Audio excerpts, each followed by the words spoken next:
थोड़ा बोलना वंदना है प्लीज, मैं कब तक ले सकती हूँ फिर? हाँ ठीक है। श्री कृष्ण। कृष्णा। श्री कृष्ण, सबको श्री कृष्ण। हम लोग सब प्रार्थना कर लेते हैं कृष्ण भगवान जी से कि अभी हमारे गीता पाठ उनको ऑफर किया, समर्पित किया। कृष्ण अर्पण अस्तु। बहुत बहुत धन्यवाद हमें चुनने के लिए, और हमारी गलतियों को माफ़ करें, हमेशा हमारे साथ रहें और इस गीता पाठ का फल हम सबको मिले ना। चलिए आंटी स्टार्ट करेंगी। हाँ जी। ओम श्री परमात्मने नमः। श्रीमद् भगवद गीता अथ प्रथमोऽध्याय। धृतराष्ट्र उवाच। धर्मक्षेत्रे कुरुक्षेत्रे समवेतायुयुत्सवः। मामका पाण्डवश्चैव किं कुर्वत संजय उवाच। दृष्ट्वा तु पाण्डवानीकं व्यूढं दुर्योधनस्तदा आचार्यमुपसंगम्य राजा वचनं ब्रवीत्। पश्यतां पाण्डुपुत्राणां चार्य महतीं चमूं व्यूढां द्रुपदपुत्रेण तव शिष्येण धीमता। अत्र शूरा महेश्वासा भीमार्जुनसमायुधि युयुधानो विराटश्च द्रुपदश्च महारथा। धृष्टकेतुश्चेकितान् काशीराजश्च वीर्यवान् पुरुजित कुन्ती भोजश्च शव्यश्च नरपुङ्गवः। युधामन्युश्च विक्रान्त उत्तमोजश्च वीर्यवान् सौभद्रो द्रौपदेयश्च सर्व एव महारथा। अस्माकं तु विशिष्टा ये तानि बोधादिचोत्तमा। नायका मम सैन्यस्य संज्ञार्थं तान् ब्रवीमि ते। भवान् भीष्मश्च कर्णश्च कृपश्च समिति संजय अश्वत्थामा विकर्णश्च सोमदत्तिस्तथैव च। अन्ये च बहवः शूरा मदर्थे त्यक्तजीविताः। नानाशस्त्रप्रहारिणः सर्वे युद्धविशारदा। अपर्याप्तं तदस्माकं बलं भीष्माभिरक्षितं।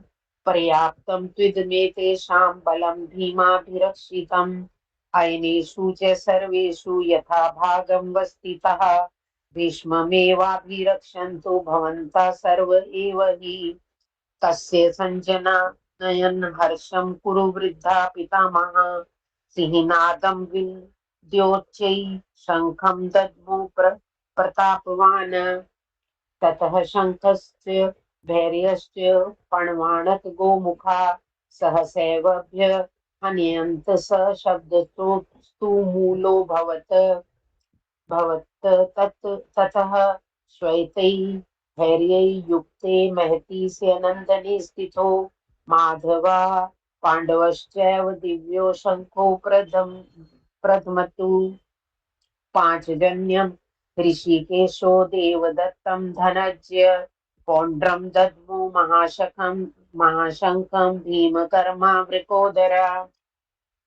अनन्तविजयं राजा कुन्तीपुत्रो युधिष्ठिरः नकुलः सहदेवश्च सुघोषमणिपुष्पकौ काशश्च परमेश्वासः शिखण्डी च महारथः। दुष्टदुम्नो विराटश्च पराजितः। तृप्तो द्रौपदेयाश्च सर्वशः पृथ्वीपते सौभद्रश्च महाबाहु।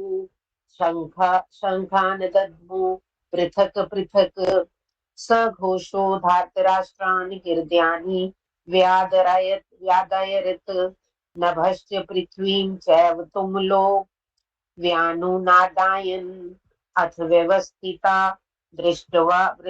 व्यवस्थितान् दृष्ट्वा धार्तराष्ट्रान् कपिध्वजा प्रवृत्ते शस्त्रसम्पाते धनुर्धम्यं पाण्डवा।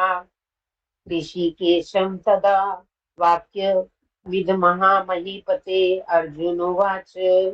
सैन्योरुभयोर्मध्ये रथं स्थाप्य मेच्युत यावदेता निरीक्षेऽहम् योद्धकामानां वस्थितान् कैमर्य सह योद्धाव्यमस्मिन् रणसमुद्यमे योतस्य मानानावेक्षेऽहं य एत्रेत् समागतः धार्तराष्ट्रस्य दुर्बुद्धे युद्धे प्रियचिकीर्षवः संजय उवाच एवमुक्तो ऋषिकेशो गुडाकेशं भारत सैन्यो रुभ्योर्मध्ये स्थापयित्वा रथोत्तमम् भीष्मद्रोण प्रमुखता सर्वेषां च महिषिताम् उवाच पार्थ पश्यैतान् संवेतान् कुरुनिति। जय श्री कृष्ण।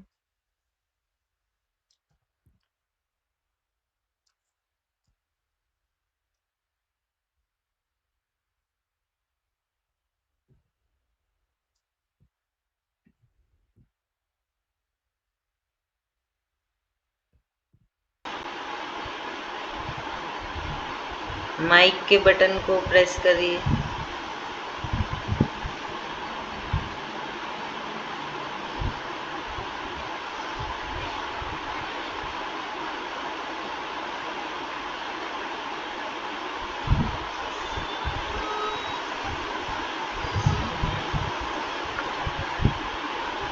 नहीं हो रहा, लॉग आउट करके लॉग इन करिए फिर से।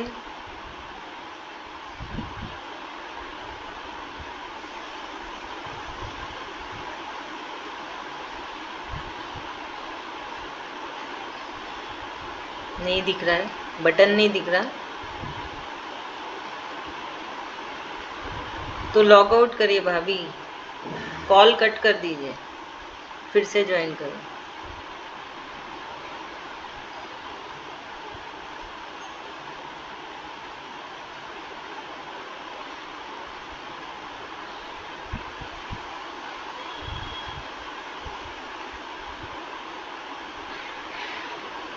नहीं हो रहा, माइक का बटन होगा ना नीचे।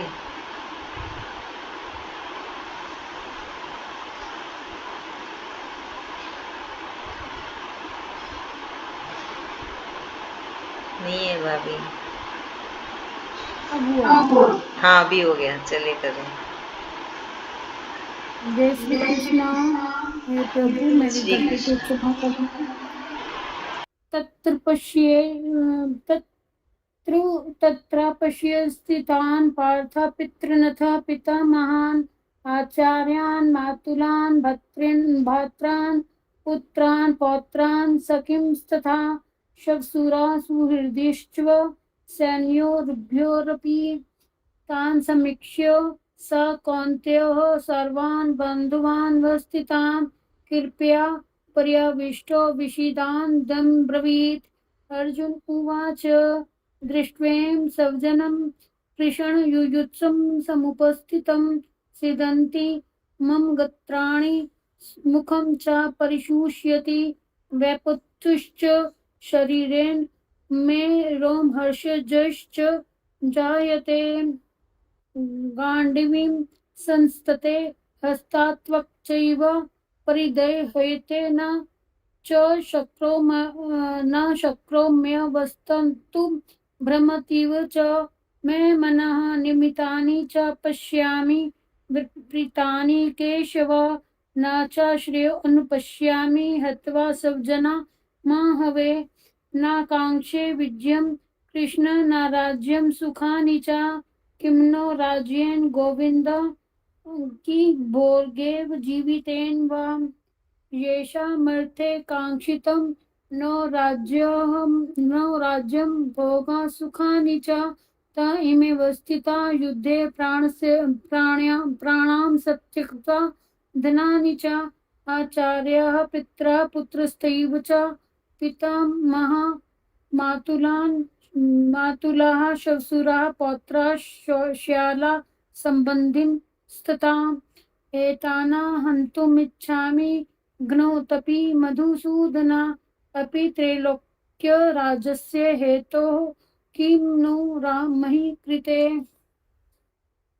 निहत्य धार्तराष्ट्रान् कप्रीतिस्यन् जनार्दन पापमेवा श्रेयो दस्मान् हत्वै तान् तथायिनः तस्मान् नारः वयम् हन्तुं धार्तराष्ट्रान् सब बंधवान सब जन्म ही हिम कथम अथवा सुखिन श्याम माधवा यद्यपेते न पश्यन्ति लोभोपहत चेत सह कुलक्ष्य कृतं दोषम मित्र द्रोहे च पातकम कथम न ज्ञम समाभि पाप पापादस्मान् निर्वर्तितुं कुलक्ष्य कृतं दोषम प्रपश्य ददपि जनार्दनम् कुलक्षे प्रणश्यन्ति कुलधर्माः सनातना कुलं कृत्सम धर्मो भवि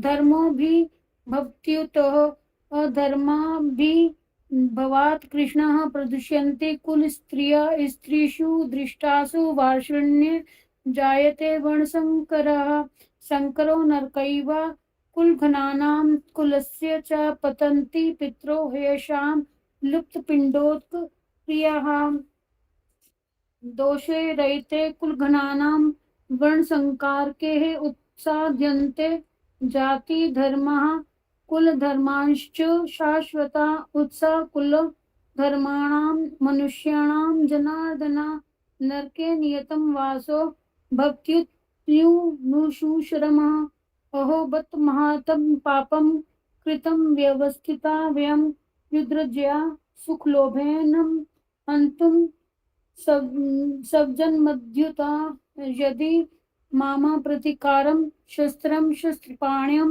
धातराष्ट्रान् रणे हन्युस्तन्मे क्षेमतरा भवेत् संजय उवाच एवमुक्त्वा अर्जुनः संख्याये रथोपथे उपविष्ट विसर्ज्य सशरं चापं शोकसंविघ्नं मानसः ॐ तत्सत् श्रीमद्भगवद्गीता भगवद्गीता उपनिषत्सु ब्रह्मविद्यायां योगशास्त्रे श्रीकृष्ण अर्जुन संवादे अर्जुन विषाद योगो नाम प्रथमोऽध्यायः।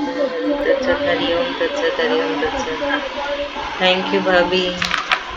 प्रियंका तू आधा कर ले चैप्टर 2। हाँ ठीक है ना। कितने उसके 72 है तो 31 करो। हाँ संगीता भाभी आप उसके बाद कर लेंगे 32 के बाद। पहला चैप्टर क्या पहला अध्याय नहीं दूसरा अध्याय। मैं स्टार्टिंग से पढ़ूँ या फिर से पढ़ूंगी? नहीं आप पहला आधा कर ले। आप आधा करेंगे प्रियंका आधा करेगी। हाँ ठीक है मैं आगे आधा कर लूँ। पहले का आप पढ़ेंगे। हाँ क्योंकि मेरे को थोड़ा सा काम है ना। चलेगा। ठीक है तो आप 30 तक पढ़ लीजिएगा उसके बाद प्रियंका पढ़ लेंगे। Okay thank you. सभी को नमस्कार, सभी को आत्मा नमन। आप लोगों ने मौका दिया मुझे, बहुत बहुत धन्यवाद। श्री कृष्ण भगवान का भी धन्यवाद जो उन्होंने मौका दिया। सभी का आत्मा नमन, सभी को प्रणाम। ओम द्वितीय अध्याय सांख्य योग। संजय वाच तम तथा कृपयादिष्टम् अश्रुपूर्णाकुलेक्षणम् विषीदन्तम् इदं वाक्यमुवाच मधुसूदन। श्रीभगवानुवाच कुत्सित्वा कस्मलम् इदं विषय में समुपस्थितम्। मैं भी पढ़ना सीख रही हूँ, कहीं भी गलती होगा तो आप मुझे बता दीजिएगा, ठीक है। अन्या दुष्टम अपसर्गम अकीर्तिकर अर्जुन लेप्यम माशंगम पार्थ नेच्युतु पद्धते क्षुद्रम हृदय द्रौबल्यम तत्तिष्ठ परन्तप। अर्जुन वाच तथा भीष्ममहं संख्ये द्रोणं च मधुसूदन ईश्वरी प्रतियोष्यामि भूजाहारवरीसुदन। हन्त्वा हि महानुभावन् पुश्चो भोक्तुं भिक्षमपि लोके हत्वाथ कामास्तु गुरुनिवेव भुञ्जीय भोगानुर्धि प्रतिज्ञान। नाचेतदिक्यं कत्र नो गरीयो यथा जयं यदि वा नो जयेयुः यामे बृहत्या न विजीविषामस्ते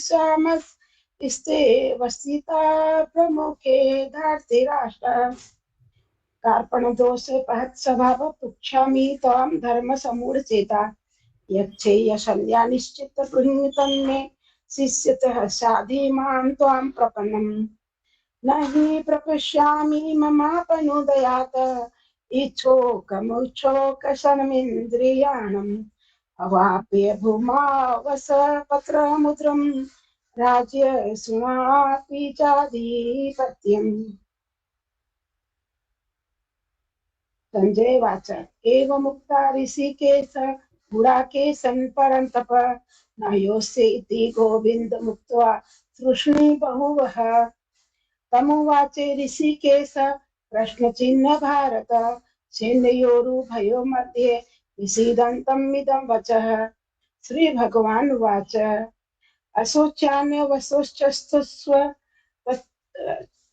अशोच्यान्यवशोचस्त्वं प्रज्ञवादस्य भाससे गतासु न गतासुच्य नाशोचन्ति पण्डिता न तेऽहं चातु नासं न त्वं नेमे जनाधिपा न चैव न भविष्यामः सर्वे वयमत परमः देहि देहिनो स्मिता देहे कुमारं यौवनं जरा तथा देहान्त प्रादिधीरस्त्र न मुहाति मात्र स्पृशन्तु कौन्तेय शीतलोष्ण सुखदो दुःखदाः आगमपायिन्यो नित्यास्तस्तिश्चित्स्व भारतः भारत यं हि न व्यथ्रमयन्ते पुरस सर्व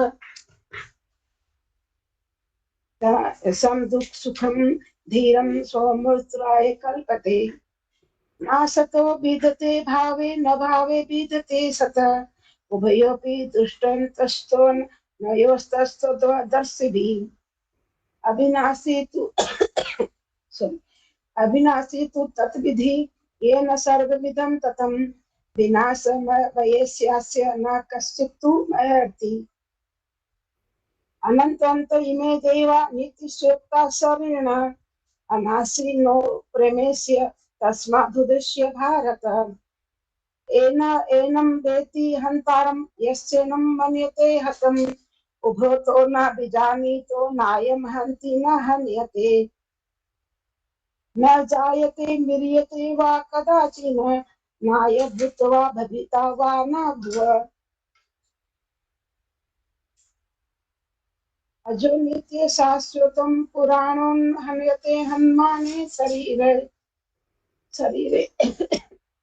वेद विनाशिनं नित्यं ये एनम् अजयम् कथं स पुरुष पार्थकं घातयन्ति हन्ति कम् न सासि जिनानि यथा विहाय नवानि गुर्हाति नरोपराणि तथा शरीराणि विहाय जिन्ना नयानि सयाति नवानि देहि नैनं छिदन्ति शस्त्राणि नैनं दहति पावक नाचेनं कलेदयन् पापो न शोष्यति मारुत अक्षोऽयम् अगाह्यम् अमर्क्लोदयं शोष्य एव च नित्य असर्वगतः स्थाणुरचलयं सनातनः अभयुक्तम् अचिन्त्यम् अविकारम् अच्युतः अमुच्यते तस्मादेव विषीदेवं मानुषोचितु महर्षि अथ चैनं नित्यजातं नित्यं वा मन्यसे मृतं तथापि तव महाभावो एवं शोचितु महर्षि जातस्य हि ध्रुवो मृतध्रुवं जन्ममृत्युश्च तस्माद् परिहार्थे न त्वं शोचितु महर्षि अव्यक्त्यदानि भूतानि व्यक्तमध्यानि भारत अव्यक्तनिधे नाये तत्र का परिदेवना आशर्षवश्य पश्यति कश्चिदेनं माश्रय वदति तथैव चान्यः आशविवच्चे न मन्यः शृणोति श्रुत्वा केनं वेद न चैव कञ्चित् देहि नित्यं अदोऽयं देहि सर्वस्य भारत तस्मात् सर्वाणि भूतानि न च वं शोचितुमर्हसि। हो गया? मैं आगे पढ़ूं? उनका कंटिन्यू कर लेगी। थैंक यू भाभी, आपने बहुत मेरा अच्छा हुआ, बहुत अच्छा था। कहाँ में मेरा गलती हुआ बताइएगा। हाँ, प्रियंका चालू कर। ओम श्री परमात्मने नमः। अथ द्वितीयोऽध्याय श्लोका 31। स्वधर्मं चावेक्ष्य निर्वकम्पितुमर्हसि धर्म्यादिदुदाश्रेयो न्यक्षत्रियस्य न विद्यते यदृक्षया चोपपन्नं स्वर्गद्वारम् अपावृतं सुखिनः क्षत्रिया पार्थ लभन्ते युद्धमीदृशम् अत च त्वमिमं धर्म्यं संग्रामं न करिष्यसि ततः स्वधर्मं कीर्तिं च हित्वा पापमवाप्स्यसि अकीर्तिं चापि भूतानि कथयिष्यन्ति ते व्ययाम् सम्भावितस्य चाकीर्तिर्मन्नादतिरिच्यते मया दनादु परतं मस्यन्ते त्वं महारथाः येषां च त्वं बहुमतो भूत्वा यास्यसि लाघवम् अवाञ्छ्यवादांश बहुन् वदिष्यन्ति तवाहिताः निन्दन्तस्तव सामर्थ्यं ततो दुःखन्तरं मुख्यम् हतो वा प्राप्स्यसि स्वर्गं जित्वा वा भोक्ष्यसे महीम् तस्मादुत्तिष्ठ कौन्तेय युद्धाय कृतनिश्चयः सुखदुःखे समे कृत्वा लाभो लाभो जय जयो ततो युद्धाय युज्यस्व नैवं पापमवाप्स्यसि एषा ते विहिता सांख्ये बुद्धिर्योगे त्विमं शृणु बुद्ध्या युक्तो यया पार्थ कर्म बन्धं प्रयाससि नेहा विक्रमनाशोस्ते प्रत्यवायो न विद्यते स्वल्पमपस्य धर्मस्य त्रायते महतो भयात् व्यवसायात्मिका बुद्धिरेके हे कुरु नन्दन बहुशाखायनताश्च बुद्धयो व्यवसायिनां यामिमां पुष्पितां वाच प्रवदन्त्य विपक्षितः वेदवादरता पार्थ नान्यत् स्थितिवादिनः कामात्मान स्वर्गपरा जन्म कर्म फलप्रदां क्रिया विशेष बहुलां भोगेश्वर्यकृतिं प्रति भोगेश्वर्य प्रसक्तानां तया प्रहत चेतसां व्यवसायात्मिका बुद्धि समाधो न विधीयते त्रैगुण्य विषया वेदा निस्त्रिगुण्यो भवार्जुन निर्द्वन्द्वो नित्यसत्त्वस्थो निर्योगक्षेम आत्मवान् यावानर्थोत्पाने सर्वतः सम्प्लुतोदके तावान् सर्वेषु वेदेषु ब्राह्मणस्य विजानतः कर्मण्येवाधिकारस्ते मा फलेषु कदाचन मा कर्मफल हेतुर्भुर्मा ते सङ्गोस्तव कर्मणि योगस्थ कुरु कर्माणि सङ्गं त्यक्त्वा धनञ्जय सिद्ध्य सिद्ध्यो समो भूत्वा समत्व योगयुच्यते दूरे नैहवरं कर्म बुद्धि योगा धनञ्जय बुद्धो शरणमन्विच्छ कृपणा फलहेतव बुद्धियुक्तो जहातिः उभे सुकृत दुष्कृते तस्माद्धुर्याय युज्यस्व योग कर्मसु कौशलम् कर्मजं बुद्धियुक्ता हि फलं त्यक्त्वा मनीषिणः जन्म बिन्द विधिर्मुक्ता पदं गच्छन्त्यनामयम् यदा ते मोह कल्लीनं बुद्धिर्वतितरिष्यति तदा गन्तासि निर्वेदं श्रोत्रवस्य श्रुतस्य च श्रुति विप्रतिपन्ना ते सदा सातसि निश्चला समाधावचला बुद्धि सदा योगमवाप्स्यसि अर्जुन उवाच स्थितप्रज्ञस्य का भाषा समाधिस्तस्य केशव स्थितधिं किं प्रभाषेत किमासीत् व्रजेत किम् श्रीभगवान् उवाच प्रजहाति यदा कामान् सर्वान् पार्थ मनोगतान् आत्मन्येवात्मना तुष्ट स्थितप्रज्ञस्य दोच्यते दुःखेष्वनुद्विग्नमना सुखेषु विगतस्पृहा वीतराग भय क्रोध स्थितधीर्मुनिरुच्यते यः सर्वथा न विस्नेहस्तत्तत् प्राप्य शुभाशुभम् नाभिनन्दन्ति न द्वेष्टि तस्य प्रज्ञा प्रतिष्ठिता यदा संहृते चायं कुर्मो गानीव सर्वशः इन्द्रियाणीन्द्रियात्रेभ्यस्तस्य प्रज्ञा प्रतिष्ठिता विषया विनिवर्तन्ते निराहास्य देहिनः रसवर्जं रसोपस्य परं दृष्ट्वा निवर्तते यततो ह्यपि कौन्तेय पुरुषस्य विपक्षितः इन्द्रियाणि प्रमाथिनि हरन्ति प्रसभं मनः तानि सर्वाणि संयम्य युक्त आसीत् मत्परः वशे हि यस्य इन्द्रियाणि तस्य प्रज्ञा प्रतिष्ठिता ध्यायतो विषयान् पुंसः संगस्ते सुपजायते संगात् संजायते काम कामात् क्रोधो विजायते क्रोधात् भवति सम्मोहः सम्मोहात् स्मृतिविभ्रमः स्मृतिभ्रंशात् बुद्धिनाशो बुद्धिनाशात् प्रणश्यति रागद्वेष वियुक्तेस्तु विषयान् इन्द्रियशरन् आत्मवशे विधेर्यात्मा प्रसादम् अधिगच्छति प्रसादे सर्वदुःखानां हानिरस्योपजायते विधीयते प्रसन्नचेतसो ह्यशु बुद्धिर्पर्यवतिष्ठिते नास्ति बुद्धिरेक्तस्य चायुक्तस्य भावना न च भावयत शान्तिरशान्तस्य कुतः सुखम् इन्द्रियाणि चरतां यन्मनोनुविधीयते तदस्य हरति प्रज्ञां वायुर्नावमिवाम्भसि तस्मादस्य महाभावो निगृहीतानि सर्वशः इन्द्रियाणीन्द्रियात्रेभ्यस्तस्य प्रज्ञा प्रतिष्ठिता या निशा सर्वभूतानां तस्यां जागृति संयमी यस्यां जागृति भूतानि ईशा निशा पश्यतो मुनेः आपूर्यमानमचल प्रतिष्ठं समुद्रमाप प्रविशन्ति यद्वत् तद्वत् कामाय प्रविशन्ति सर्वेश शान्तिमाप्नोति न कामकामी विहाय कामान्य सर्वान् पुमान् शर्ति निःस्पृहः निर्ममो निरङ्कार शान्तिमति गच्छति एषा ब्राह्मी स्थितिः पात नैनं प्राप्य विमुह्यति स्थितवस्य मन्तकालेऽपि ब्रह्म निर्वाणमृच्छति ओम तत्सदिति श्रीमद्भगवद्गीतासु उपनिषत्सु ब्रह्म विद्यायां योगशास्त्रे श्री कृष्ण अर्जुन संवादे सांख्य योगो नाम द्वितीय अध्याय। हरिओम तत्सत् हरिओम तत्सत् हरिओम तत्सत्। Thank you so much. अभी तीसरा अध्याय कौन पढ़ेगा? खुशी, विच अध्याय you want to read? Chapter You're doing all the 18 chapters. Ma'am, I'll do 12th chapter. 12th, okay fine. Raksha aunty आप तीसरा अध्याय पढ़ लीजिए। Bye bye. Thank you Priyanka. Om परमात्मने नमः। अथ द्वितीयोऽध्यायः। अर्जुन उवाच जायसि चेत् कर्मस्ते मता बुद्धिर्जनार्दन तत्किं कर्माणि घोरे मां नियोजयसि केशव व्यामिश्रेण वाक्येन बुद्धिं मोहयसि मे तदेकं वद निश्चित येन श्रेयो हमाप्युयाम। श्री भगवान उवाच लोकस्मिन् द्विविधानिष्ठा पुरा प्रोक्ता मया नघ यानो योगेन सांख्यानां कर्मयोगेन योगिनां न कर्मण्य मनारंभा नैष्कर्म्य पुरुषो श्नुते न च सन्न्यासनादेव सिद्धिं समधिगच्छति न हि कश्चित् क्षणमपि जातु तिष्ठत् कर्म कृत कार्यते हवश कर्म सर्वः प्रकृतिर्जैर्गुणैः कर्मेन्द्रियाणि संयम य आस्ते मनसा स्मरण इंद्रियार्थान् विमूढात्मा मिथ्याचार स उच्यते यस्मिन् इंद्रियाणि मनसा नियमार्भतेर्जुन कर्मेन्द्रियैः कर्मयोगमसक्तः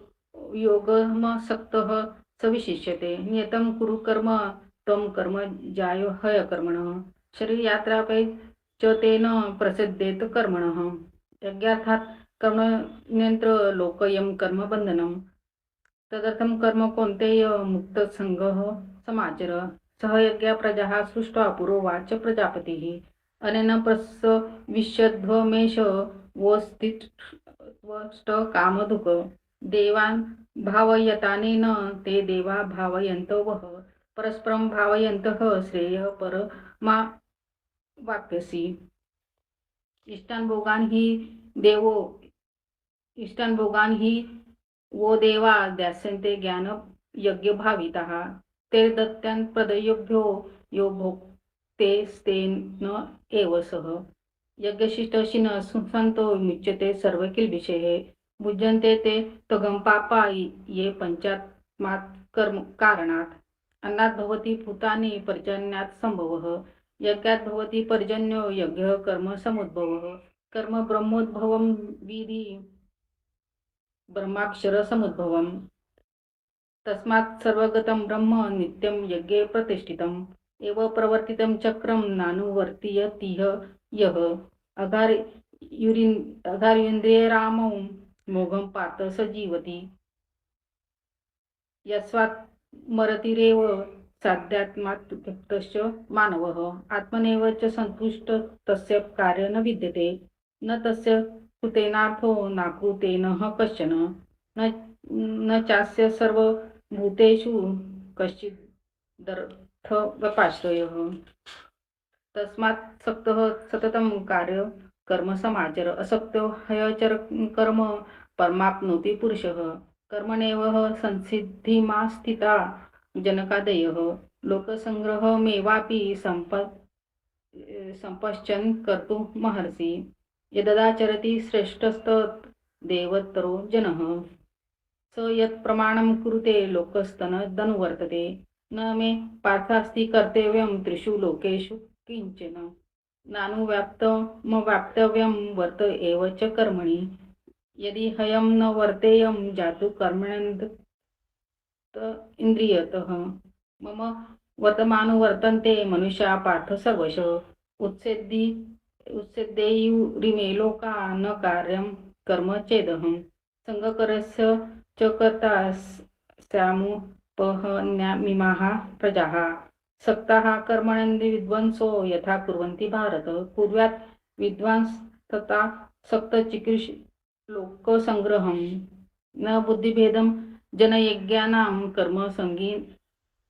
कर्मसंगीनाम ज्योयत्सेत् सर्वकर्माणि विद्वान् युक्तः समाचरन् प्रकृतेः क्रियामणानि गुणैः कर्माणि सर्वशः अहंकार विमूढात्मा कर्ताहमिति मन्यते तत्वितु महाभावो गुणकर्म विभागयोः गुणागुणेषु वर्तन्त इति मत्वा न सज्जते प्रकृतिर्गुणसम्मूढाः सज्जन्ते गुणकर्मसु तान् कुस्नन् विदो मंदान् कुस्न विन विचालयेत् मयि सर्वाणि कर्माणि संन्यास्याध्यात्म चेतसा निराशर निर्ममो भूत्वा युद्धस्व विगज्जरः ये मे मतमिदं नित्यमनुतिष्ठन्ति मानवाः श्रद्धावन्तो न सूयन्तो मुच्यन्ते तेऽपि कर्मभिः ये त्वेतभ्य सूयन्तो नानुतिष्ठन्ति मे मतम् सर्वज्ञान विमूढांस्तान् विन्धि नष्टान चेतसः सदृशं चेष्टते स्वास्या प्रकृतिर्ज्ञानवानपि प्रकृतिं यान्ति भूतानि निग्रह किं करिष्यति इन्द्रियस्यर्थेन्द्रियार्थो रागद्वेषो व्यवस्थितो तेर्यान् वागोमाक्षेत्तो हास्य परिपन्थिनो श्रेयान् स्वधर्मविगुणः परधर्मात् स्वनुष्ठितात् स्वधर्मनिधनं श्रेयः परधर्मो भयावह अर्जुन उवाच अथ केन प्रयुक्तोऽयं पापं चरति पुरुषः अनिच्छन्नपि वाणेय बलादिव नियोजितः श्रीभगवान् उवाच कामः एष क्रोध एष रजोगुण समुद्भवः महाशनो महापाप्मां विन्देन्मिह वैरिणं ध्रुमेन विर्यतु वहि याथार्दर्शे मलेन च यशोब्लेन कृतो गर्भस्थता तेने दमावृत्तम् आवृत्तं ज्ञानमेतेन ज्ञानिन नित्यवैरिणा कामरूपेण कौन्तेय दुष्परिणलेन च इंद्रियाणि मनोबुद्धिरस्याधिष्ठानमुच्यते एतैर्विमुह हयतेषु ज्ञानमावृत्य देहिनं तस्मात्त्वमि इंद्रियाणाद्यो नियम भरतवर्षभ पाप्मानं प्रजहिहेनं ज्ञानविज्ञाननाशनम् इंद्रियाणि पराण्याहुरेन्द्रियेभ्यः परं मनसस्तु परा बुद्धिर्यो बुद्धेः परतस्तु सः एव बुद्धे परं बुद्ध्वा संसद्ध्यात्मात्मना जहि शत्रुं महाबाहो कामरूपं दुरासदम् ओम तत्सत् श्री भगवद्गीतासु उपनिषदु ब्रह्मविद्यायां योगशास्त्रे श्रीकृष्णार्जुन संवादे कर्मयोगो नाम तृतीयो अध्याय हरि ओम तत्सत thank you sorry for mistakes Keerthana ma'am you will do chapter 4 okay ma'am Om Shri Krishna परब्रह्मणे नमः श्रीमद्भगवद्गीता अथ चतुर्थोऽध्यायः ज्ञानयोगः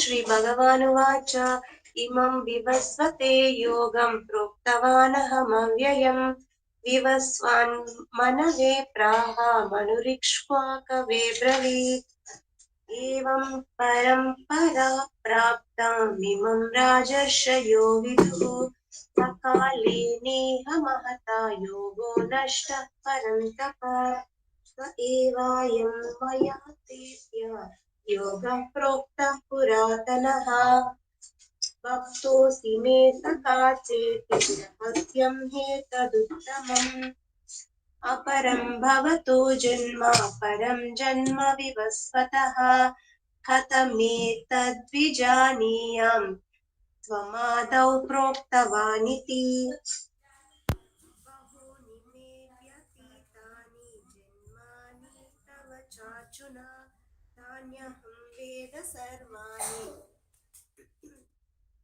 न बहूनि मे व्यतीतानि जन्मानि तव चार्जुन तान्यहं वेद सर्वाणि न त्वं वेत्त परन्तप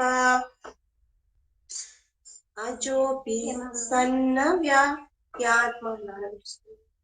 भूतानामीश्वरोऽपि सन् प्रकृतिं स्वामधिष्ठाय सम्भवाम्यात्मा मायया यदा यदा हि धर्मस्य ग्लानिर्भवति भारत अभ्युत्थानमधर्मस्य तदात्मानं सृजाम्यहम् परित्राणाय साधूनां विनाशाय च दुष्कृतां धर्म संस्थापनार्थाय सम्भवामि युगे युगे जन्म कर्म च मे दिव्यमेवं यो वेत्ति तत्त्वतः त्यक्त्वा देहं पुनर्जन्म नैति मामेति सोऽर्जुन वीतरागभयक्रोधा मन्मया मामुपाश्रिताः बहवो ज्ञानतपसा पुता मद्भावमागताः ये यथा मां प्रपद्यन्ते तांस्तथैव भजाम्यहम् मम वर्तानुवर्तन्ते मनुष्याः पार्थ सर्वशः काङ्क्षन्त कर्मणां सिद्धिं यजन्त इह देवताः क्षिप्रं हि मनुष्ये लोके सिद्धिर्भवति कर्मजा चातुर्वर्ण्यं मया सृष्टं गुणकर्मविभागशः तस्य कर्तारमपि मां विद्य कर्तारमव्ययम् न मां कर्मणि लिम्पन्ति न मे कर्मफले स्पृहा इति मां योऽभिजानाति कर्मभिर्न स बध्यते एवं ज्ञात्वा कृतं कर्म पूर्वैरपि मुमुक्षुभिः कुरु कर्मैव तस्मात् त्वं पूर्वतरं कृतम्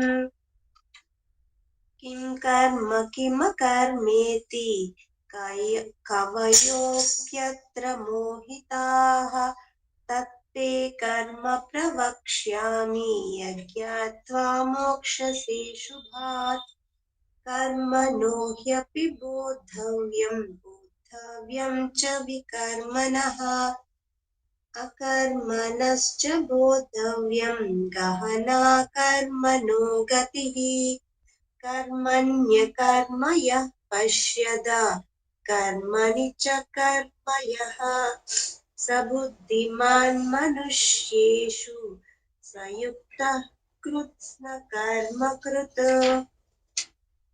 यस्य सर्वे समारम्भाः कामसङ्कल्पवर्जिताः ज्ञानाग्निदग्धकर्माणं तमाहुः पण्डितं बुधाः त्यक्त्वा कर्मफलासङ्गं नित्यतृप्तो निराश्रयः कर्मण्यभिप्रवृत्तोऽपि नैव किञ्चित् करोति सः निराशीर्यत चित्तात्मा त्यक्तः सर्वपरिग्रहः शारीरं केवलं कर्म कुर्वन्नाप्नोति किल्बिषम् यदृच्छलाभसन्तुष्टो द्विन्द्वातीतो विमत्सरः समः सिद्धावसिद्धौ च कृत्वापि न विनिबध्यते गतसङ्गस्य मुक्तस्य ज्ञानावस्थितचेतसः यज्ञायाचरतः कर्म समग्रं प्रविलीयते ब्रह्मार्पणं ब्रह्म हविर्ब्रह्माग्नौ ब्रह्मणाहुतं ब्रह्मैव तेन गन्तव्यं ब्रह्मकर्म समाधिना दैवमेवापरे यज्ञं योगिनः पर्युपासते ब्रह्मज्ञावपरे यज्ञं यज्ञैनैवोपजुह्वति श्रोत्रादीनीन्द्रियाण्यन्ये संयमाग्निषु जुह्वति शब्दादीन् विषयानन्या इन्द्रियाग्निषु जुह्वति सर्वाणीन्द्रियकर्माणि प्राणकर्माणि चापरे आत्मसंयमयोगाग्नौ जुह्वति ज्ञानदीपिते द्रव्ययज्ञास्तपो यज्ञा योगयज्ञास्तथा परे स्वाध्यायज्ञानयज्ञाश्च यतयः संश्रितव्रताः आपाने जुह्वति प्राणं प्राणे पानं यथा परे प्राणापानगतिरुद्ध्वा प्राणायामपरायणाः अपरे नियताहाराः प्राणां प्राणेषु जुह्वति सर्वेऽप्येते यज्ञविदो यज्ञक्षपितकल्मषाः यज्ञशिष्टामृतभुजो यान्ति ब्रह्म सनातनं नायं लोकोऽस्त्य यज्ञस्य कुतोऽन्यः कुरु सत्तमा एवं बहुविधा यज्ञा वितता ब्रह्मणो मुखे कर्मजान् विद्धि तान् सर्वान् एवं ज्ञात्वा विमुक्ष्यसे श्रेयान् द्रव्यमयाज्ञा ज्ञानयज्ञः परं तप सर्वं कर्माखिलं पार्थ ज्ञाने परिसमाप्यते तद्विद्धि प्राणिपातेन परिप्रश्नेन सेवया उपदौक्ष्येति ते ज्ञानं ज्ञानिनस्तत्त्वदर्शिनः यज्ञात्वा न पुनर्मोहमेवं यास्यसि पाण्डव येन भूतान्यशेषेण द्रक्ष्यस्यात्मन्यथो मयि अपि चेदसि पापेभ्यः सर्वेभ्यः पापकृत्तमः सर्वं ज्ञानप्लवेनैव वृजिनं संतरिष्यसि यथा भासि समिद्धोऽग्नि तर्भास्मासात् कुरुतेऽर्जुन ज्ञानाग्निः सर्वकर्माणि भस्मसात् कुरुते तथा न हि ज्ञानेन सदृशं पवित्रमिह विद्यते तत्स्वयं योगसंसिद्धः कालेनात्मनि विन्दति श्रद्धावान् लभते ज्ञानं तत्परः संयतेन्द्रियः ज्ञानं लब्ध्वा परां शान्तिमचिरेणाधिगच्छति अज्ञाश्च श्रद्धानश्च संशयात्मा विनश्यति नायं लोकोऽस्ति न परो न सुखं संशयात्मनः योगसंन्यस्तकर्माणं ज्ञानसञ्चिन्न संशयम् आत्मवन्तं न कर्माणि निबन्धन्ति धनञ्जय तस्मादज्ञानसम्भूतं संज्ञानासीनात्मनः चित्तैनं संशयं योगमातिष्ठोत्तिष्ठ भारत ओम तत्सत् इति श्रीमद्भगवद्गीतासु उपनिषत्सु ब्रह्मविद्यायां योगशास्त्रे श्रीकृष्णार्जुनसंवादे ज्ञानयोगो नाम चतुर्थोऽध्यायः। हरि ओम तत्सत्। हरि ओम। Thank you ma'am, thank you. Saroj भाभी आप चैप्टर 5 पढ़ेंगे। अनुजा आंटी आप कौन सा पढ़ेंगे चैप्टर? चलेगा चैप्टर 5 पढ़ो। हाँ आप चालू कर लीजिए। ओम श्री परमात्मने नमः। श्रीमद्भगवद्गीता अथ पंचमोऽध्यायः। अर्जुन उवाच संन्यासं कर्मणां कृष्ण पुनर्योगेन च शंससि यच्छ्रेतयोरेकं तन्मे ब्रूहि सुनिश्चितम्। श्रीभगवानुवाच संन्यासः कर्मयोगश्च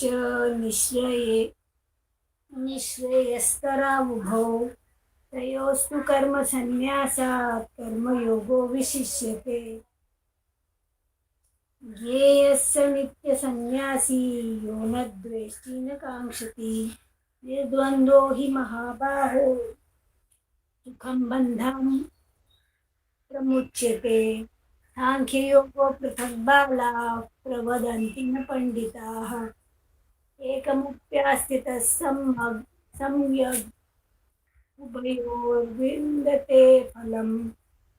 यत् सांख्ये प्राप्यते स्थानं तद्योगैरपि गम्यते। एकं सांख्याय च योगं च यः पश्यति स पश्यति। संन्यासस्तु महाबाहो दुःखमाप्तुमयो गतः। योगयुक्तो मुनिर्ब्रह्म न चिरेणाधिगच्छति। योगयुक्तो विशुद्धात्मा विजितात्मा जितेन्द्रियः। सर्वभूतात्मा कुर्वन्नपि न लिप्यते। एवं किञ्चित् करोमीति युक्तो मन्येत तत्त्ववित्। पश्चिन् शृण्वन् स्पृशन् जिघ्रन् नश्नं गच्छन् स्वप्नैश्वसन् प्रलपन् सङ्गृह्णन् निश्नपि इन्द्रियाणीन्द्रियार्थेषु वर्तन्त इति धारयन्। ब्रह्मण्याध्याय कर्माणि सङ्गं त्यक्त्वा करोति यः लिप्यते न स पापेन पद्मपत्रमिव वाम्भसा। कायेन मनसा बुद्धया सकलैरिन्द्रियैरपि योगिनः कर्म कुर्वन्ति सङ्गं त्यक्त्वात्मशुद्धये। युक्तः कर्मफलं त्यक्त्वा शान्तिमाप्नोति नैष्ठिकीम्। अयुक्तः कामकारेण फले सक्तो निबध्यते। सर्वकर्माणि मनसा संन्यस्यास्ते सुखं वशी। नवद्वारे पुरे देहि नैवं कुर्वन् कारयन्। न कर्तृत्वं न कर्माणि लोकस्य सृजति प्रभु। न कर्मफलसंयोगं स्वभावस्तु प्रवर्तते। न दत्ते कस्यचित् पापं न चैव सुकृतं विभु। अज्ञानेनावृतं ज्ञानं तेन मुह्यन्ति जन्तवः। ज्ञानेन तु तदज्ञानं येषान्नाश्रितमात्मनः तेषामादित्यवज्ज्ञानं प्रकाशयति तत्परं। तद्बुद्धयस्तदात्मानं तन्निष्ठास्तत्परायणाः गच्छन्त पुनरावृत्तिं ज्ञाननिर्धूतकल्मषा। विद्याविनयसम्पन्ने ब्राह्मणे गविहस्तिनि शुनि चैव श्वपाके च पंडिता समदर्शिनः। येव तेऽर्जितः सर्गो येषां साम्ये स्थितं मनः। निर्दोषं हि समं ब्रह्म तस्मात् ब्रह्मणि ते स्थिताः न प्रहस्येति प्रियं प्राप्य नोद्विजेत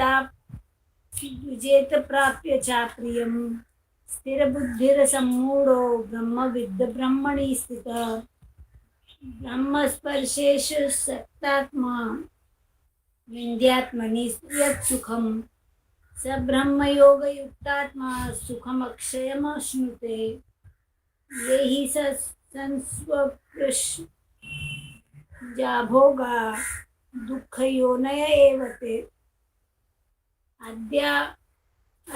आद्यन्तवन्तः कौन्तेय न तेषु रमते बुधः शक्नोति हि हैव यः सोढुं प्राप्य शरीरविमोक्षणाम् कामक्रोधोद्भवं वेगं स युक्तः स सुखी नरः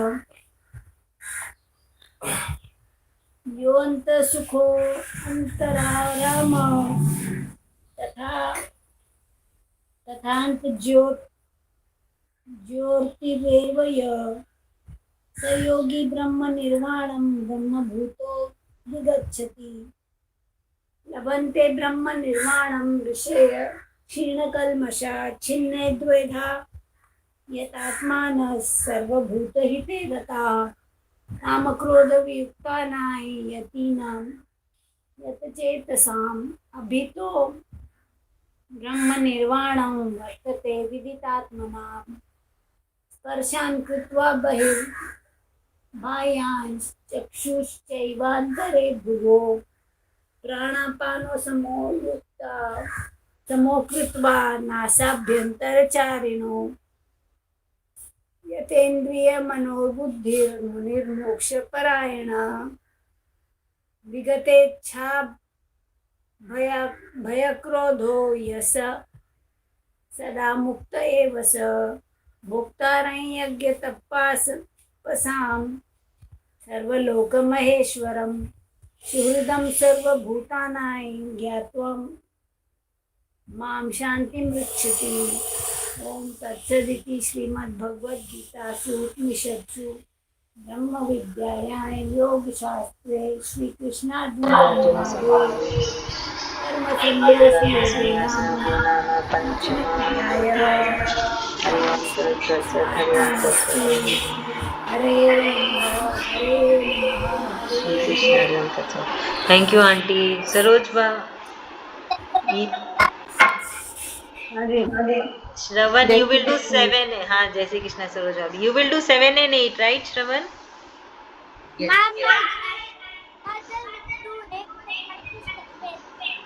हाँ ओके फाइन ठीक है। सरोज भाभी आप चैप्टर 6 कर लीजिए। अच्छा।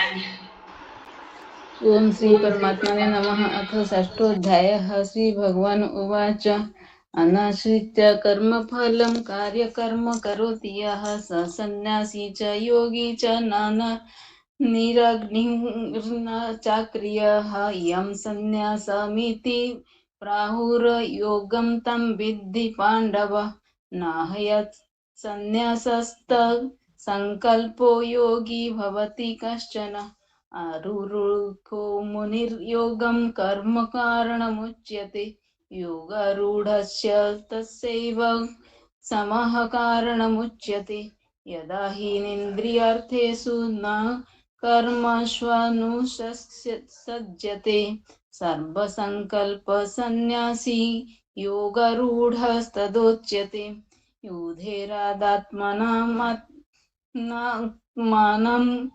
नात्मानमवसाद्यते आत्मैवहयात्मानो बन्धुरात्मा एव रिपुरात्मनः बन्धुरात्मानस्तस्य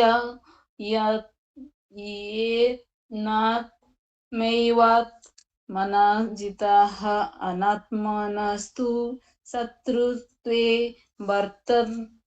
वर्ततात्मेव शत्रुवत् जितात्मानः प्रसन्तास्य परमात्मा समाहिताः शीतोष्ण सुखदुःखेषु तथा मानापमानयोः ज्ञान तृप्तात्मा कूटस्थो विजितेन्द्रियः युक्त इत्युच्यते योगी समलोष्ट समकश्चनः सुहृद मित्रदासीन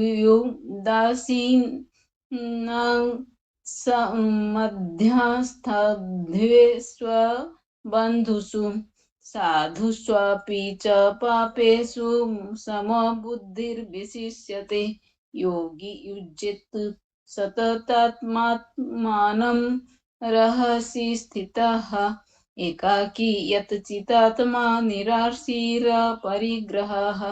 शुचौ देशे प्रतिष्ठाप्य स्थिरमासनमात्मनः नात्युच्चितं नाति नीचं चेलाजिन् कुशोत्तरम् तत्रैकाग्रं मनः कृत्वा यतचित्तेन्द्रियक्रियाः उपविश्यसने युज्याध्यात्मविशुद्धये समं कायशिरोग्निव धारयत्र चलं स्थिरः सम्यक् प्रख्य नासिकाग्रं स्वं दिशश्च न बलोकयन् प्रसादात्मा विगतभिर्ब्रह्मचारी व्रते स्थितः मनः संयम्यमाचिन्नो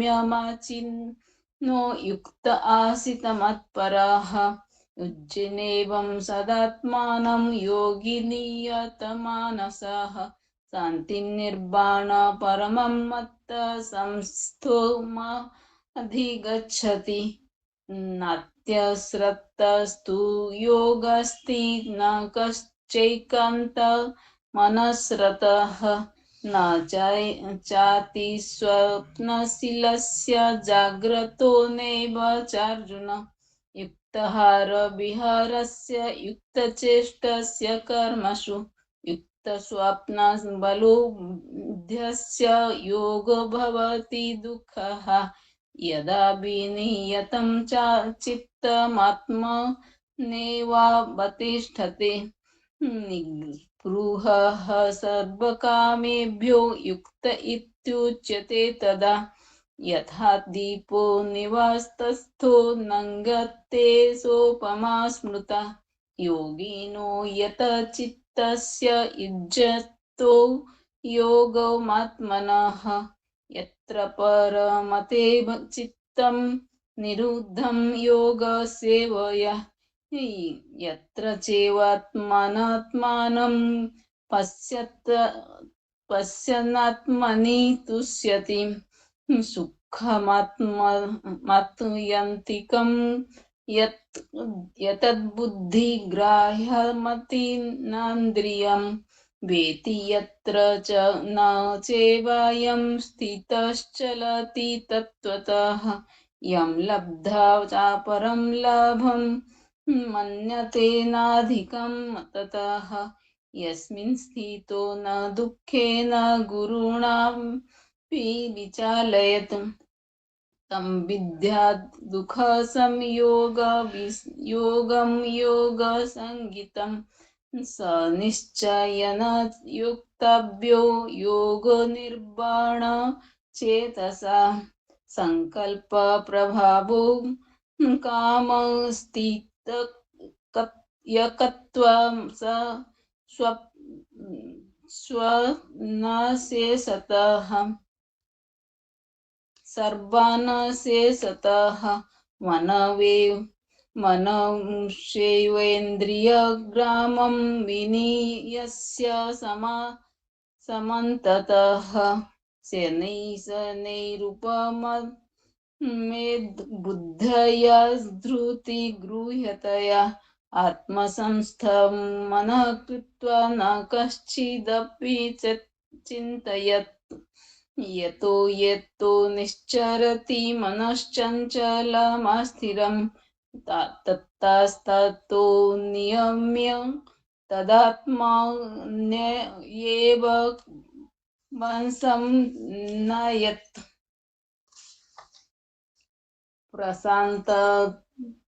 प्रशान्तमनसं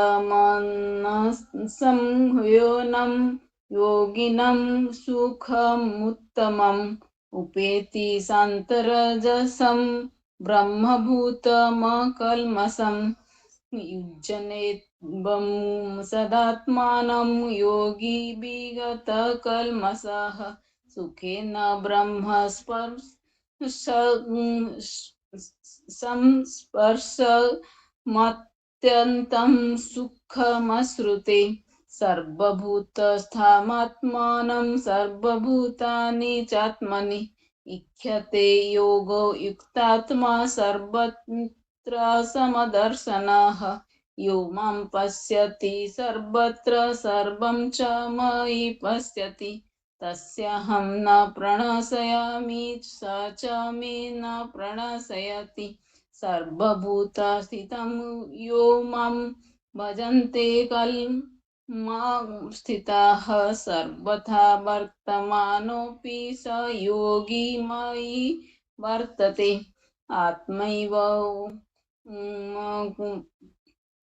आत्मैव पश्यते सर्वत्र समं पश्यति योऽर्जुन सुखं वा यदि वा दुःखं स योगी परमो मतः अर्जुन उवाच योऽयं योगी सत्त्वया प्रोक्तः साम्येन मधुसूदन एतस्याहं न पश्यामि चञ्चलात्मस्थितिं स्थिरम् चञ्चलं हि मनः कृष्ण प्रमाथि बलवत् दृढं तस्याहं निग्रहं मन्यो वायोरिव सुदुष्करं श्री भगवान् उवाच असंशयं महाबाहु मनोदुर्निग्रहचलम् अध्यात्सेन तु कौन्तेय वैराग्येण च गृह्यते असंयतात्मना योगो दुष्प्राप्य इति मे मतिः वश्यात्मना तु यतता शक्यो वा सुमुपायतः अर्जुन उवाच यथाति श्रद्धयो पेतो योगञ्चलितमानसः अप्राप्य योगसंसिद्धिं कं गतिं कृष्ण गच्छति कच्चिन्नो भवविभ्रष्ट छन्नभ्रमिव नास्यति अप्रतिष्ठो महाबाहु विमूढो ब्राह्मणपथिम् एतन्मे संशयं कृष्ण चेतुमर्हस्याशेषतः त्वदन्यः संशयस्यास्य चेता न ह्युपपद्यते श्री भगवान उवाच पार्थनैव नामुत्र विनाशस्तस्य विद्यते न हि कल्याण कृत कश्चित् दुर्गतिं तात गच्छति प्राप्य पुण्यकृतं लोकनुसित्वा सा स्वतिः समाः शुचीनां श्रीमतां गेहे योगभ्रष्टोऽभिजायते अथवा योगिनामेव कुले भवति श्रीमतम् एतद्धि दुर्लभतरं लोके जन्म यदि दृश्यम् तत्र तं बुद्धिसंयोगं लभते पौर्वदेहिकं यतते च ततो भूयः संसिद्धौ कुरु नन्दन पूर्वाभ्यासेन तनेव ह्रियते ह्रेवसोऽपि सः जिज्ञासुरपि योगस्य शब्द ब्रह्म निवर्तते प्रयत्राध्यतमानस्तु योगी संशुद्ध किल्बिषः अनेक जन्म संसिद्धिस्तत्तो यति परम गतिम तपस्युभ्यधिको योगी ज्ञानभ्योऽपि मतोऽधिकः कर्मभ्यश्चाधिको योगी तस्माद्योगी भवार्जुन योगिनामपि सर्वसम्मतत्तेनान्तरात्मना श्रद्धावान् न भजते यो मां स मे युक्ततमो मतः। ओम तत्सदिति श्रीमद्भागवत गीतासु उपनिषत्सु ब्रह्म विद्यायां योगशास्त्रे श्रीकृष्ण अर्जुन संवादे आत्मसंयोग नाम षष्ठोऽध्यायः। थैंक यू भाभी। श्रवण, योर टर्न। Come closer.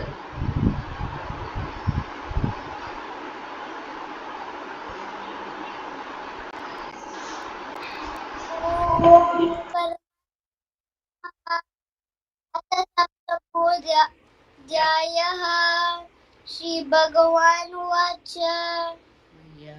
मया सक्तमनः पार्थ योगं युञ्जन्मदाश्रयः असंशयं समग्रं मां यथा ज्ञास्यसि तत् शृणु ज्ञानं तेऽहं समिज्ञानमिदं वक्ष्याम्यहं शेषतः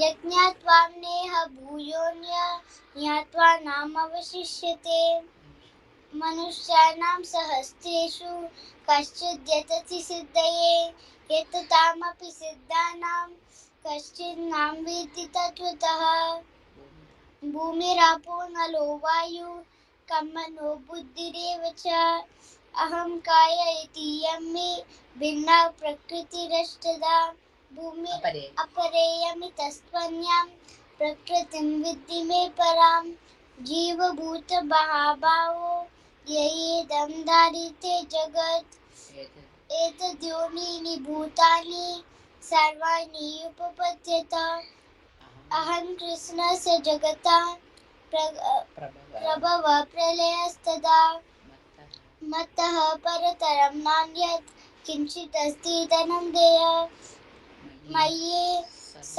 सर्वमिदं प्रोक्तं सूत्रे मणिगणा इव रसोऽहमप्सु कौन्तेय प्रभास्मि शशिसूर्ययोः प्रणवः सर्व एवेति ज्ञानित्वात्मैव मे मतम् प्रणवः सर्ववेदेषु शब्दके पौरुषं ऋषु पुण्यो गन्धपृथिव्यां च तेजश्चास्मि विभावसौ जीवनं सर्वभूतानां भूतेषु तपश्चास्मि तपस्विषु बीजं मां स्मगमः सर्वभूतानां विद्धि पार्थ सनातनं बुद्धिर्बुद्धिमतामस्मि तेजस्तेजस्विनामहं बलं बलवतां चाहं कामरागविवर्जितं धर्माविरुद्धो भूतेषु कामोऽस्मि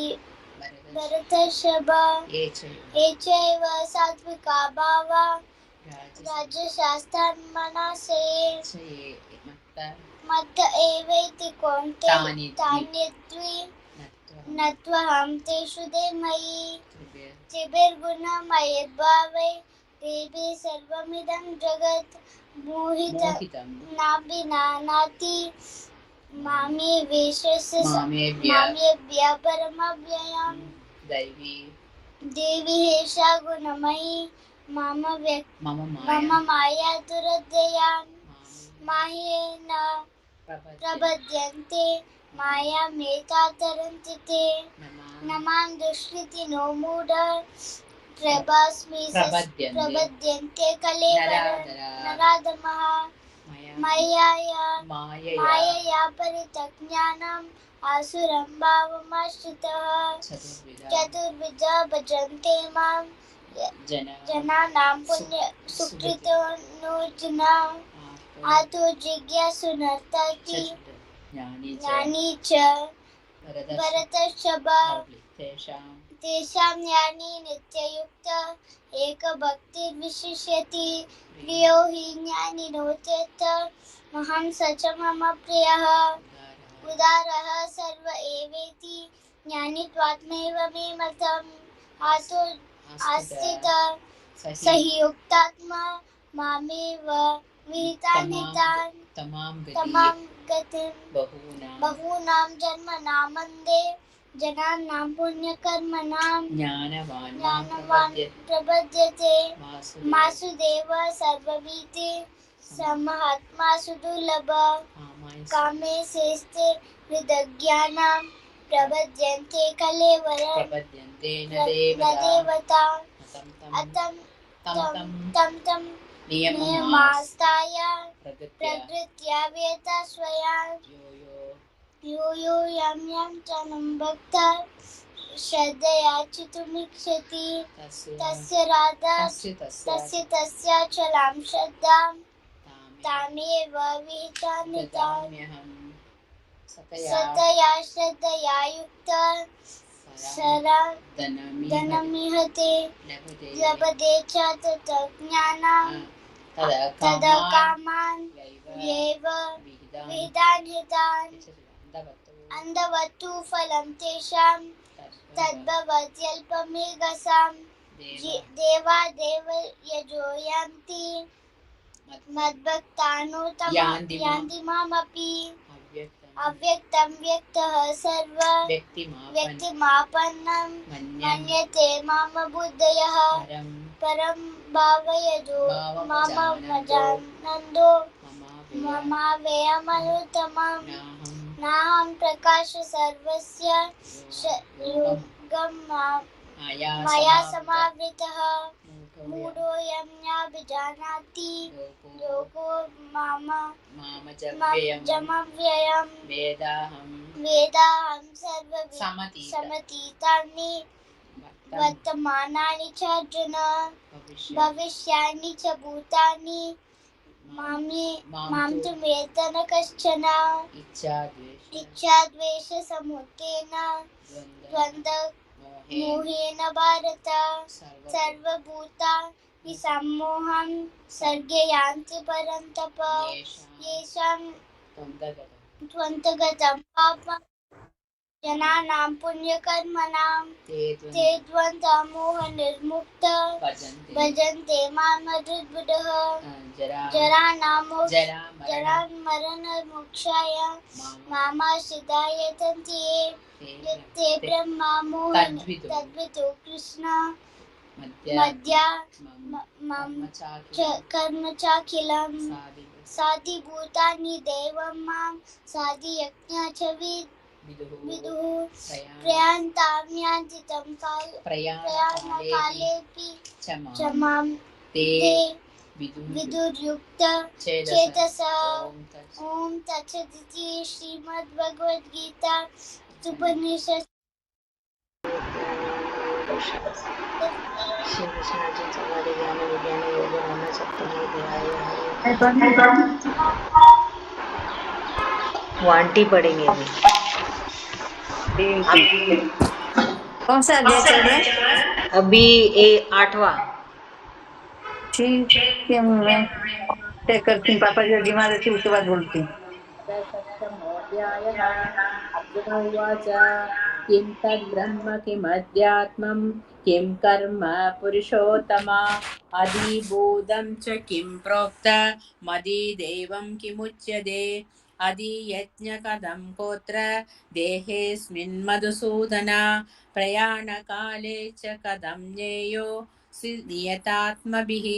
श्रीभगवानुवाच अक्षरं ब्रह्म परमं स्वभावोऽध्यात्ममुच्यते भूतभावोद्भवत्कारो विसर्गकर्मसञ्चितः अधिभूतं क्षरो भाव पुरुषश्चादिदैवतम् अधियज्ञोऽहमेवात्र देहे देहभृताम्बर अन्तकाले च मामेव स्मरन् मुक्त्या कलेवरं यः प्रयाति समद्भावं यादि नास्त्यत्र संशयः यं यं वापि स्मरन् भावं तदत्तन्दे कलेवरं तं तमेवैदि कौन्तेय सदा तद्भावभावितः तस्मात् सर्वेषु कालेषु मामनुस्मरयुध्य च मय्यर्पितमनो बुद्धिर्मामे वैश्यस्य संशयम् अभ्यासयोगयुक्तेन चेतसा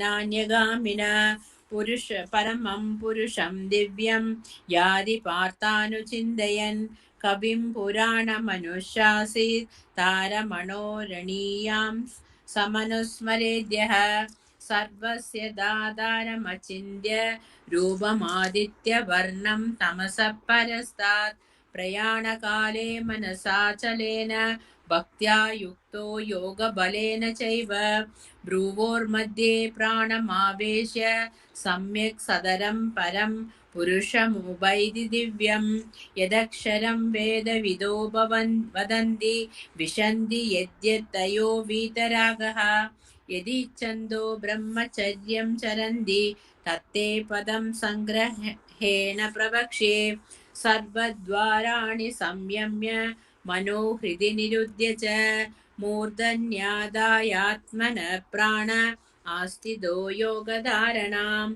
ओमुत्येक्षाक्षरं ब्रह्म व्याहरन् मामनुस्मरन् यः प्रयादीत्यजन् देहं स याति परमां गतिम् अनन्यचेता सततं यो मां स्मरति नित्यशः तस्याहं सुलभः पार्थ नित्ययुक्तस्य योगिनः मामुपेत्य पुनर्जन्म दुःखालयमशाश्वतं नाप्नुवन्ति महात्मानः संसिद्धिं परमां गतः आब्रह्म भुवनालोक पुनरावर्तिनोऽर्जुन मामुपेत्य तु कौन्तेय पुनर्जन्म न विद्यते सहस्रयुगपर्यन्त महर्यद्ब्रह्मणो विदुः रात्रिं युगसहस्रान्तां तेहो रात्रविदो जनः अव्यक्ताद्व्यक्तय सर्व प्रभवन्त्यहरागमे रात्र्यागमे प्रलीयन्ते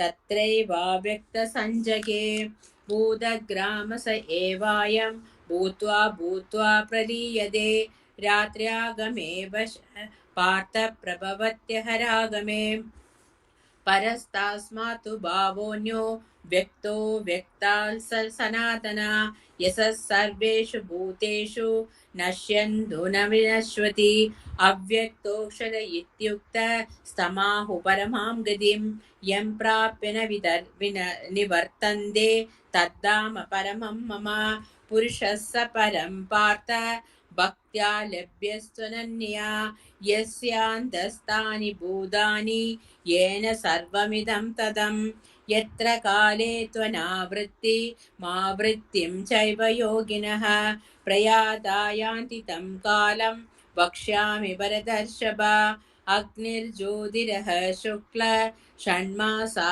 उत्तरायणं तत्र प्रयाता गच्छन्ति ब्रह्मविदो जनः धूमो रात्रिस्तदा कृष्ण षण्मासा दक्षिणायनं तत्र चान्द्रमसं ज्योतिर्योगी प्राप्य निवर्तते शुक्लकृष्णे गदीहेत्ये जगदः शाश्वते मते एकया यात्यनावृत्ति मन्यया वर्तते पुनः नैते श्रुति पार्थ जानन् योगी मुह्यति कश्चन तस्मात् सर्वेषु कालेषु योगयुक्तो भवार्जुन वेदेषु यज्ञेषु तपसुश्चैव दानेषु यत्पुण्यफलं प्रदिष्टम् अत्येति तत्सर्वमिदं विदित्वा योगी परं स्थानमुपैति चाद्यम् ॐ तत्सदि श्रीमद्भगवद्गीता उपनिषदो ब्रह्मविद्यायां योगशास्त्रे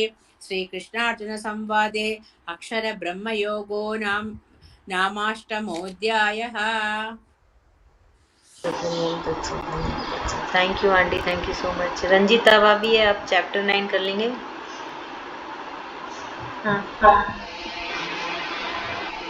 ओम श्री परमात्मने नमः। अथ नवमोऽध्यायः। श्रीभगवानुवाच इदं तु ते गृह्यतं तमं प्रवक्ष्याम्यनसूयवे ज्ञानं विज्ञानसहितं यज्ञात्वा मोक्षेसे शुभात् राजविद्या राजगुह्यं पवित्रमिदमुत्तमम् प्रत्यक्षागमं धर्मं सुसुखं कर्तुमव्ययम् दधानः पुरुषा धर्मस्यास्य परन्तप अप्राप्य मां निवर्तन्ते मृत्यु संसार वर्तमनि मया ततमिदं सर्वं जगद्व्यक्तमूर्तिना मत्स्थानि सर्वभूतानि न चाहं तेष्वस्थितः न च मत्स्थानि भूतानि पश्य मे योगमेश्वरम् भूतभृन् न च भूतस्थो समात्मा भूतभावनः यथाकाशस्थितो नित्यं वायुः सर्वत्र नो महान् तथा सर्वाणि भूतानि मत्स्थानि त्युपधारय सर्वभूतानि कौन्तेय प्रकृतिं यान्ति मामिकां कल्पक्षये पुनस्तानि कल्पादौ विसृजाम्यहम् प्रकृतिं स्वामवष्टभ्य विसृजामि पुनः पुनः भूतग्राममिमं कृत्स्नमवसं प्रकृतेर्वशात् न च मां तानि कर्माणि